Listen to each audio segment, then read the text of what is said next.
Hi అండి అందరికీ. ఈరోజు మనం కర్నూలు స్టైల్ పచ్చిమిరపకాయల చట్నీ ఎలా చేయాలో చూసేద్దామా?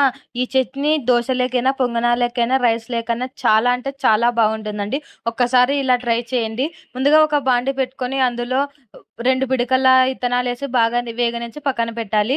అదే బాండిలోన 2 టేబుల్ స్పూన్ల ఆయిల్ వేసి పచ్చిమిర్చి, ఉల్లిపాయలు, టమాటా పండ్లు వేసి బాగా మగ్గనివ్వాలండి. అందులోనే కొన్ని వాటర్ వేసి బాగా మగ్గనివ్వాలండి. మధ్యలో మధ్యలో చెక్ చేసుకుంటూ టమాటా పండ్లు అనేది మెత్తగా అయ్యాక గ్యాస్ ఆఫ్ చేసి పక్కన పెట్టుకుందాం. ముందుగా వేయించుకున్న పల్లీలను పొట్టు లేకుండా క్లీన్‌గా పెట్టుకొని ఒక రోల్లోన వేసి బాగా దంచేసి ఒక బౌల్‌లో తీసుకొని పక్కన పెట్టుకుందామండి.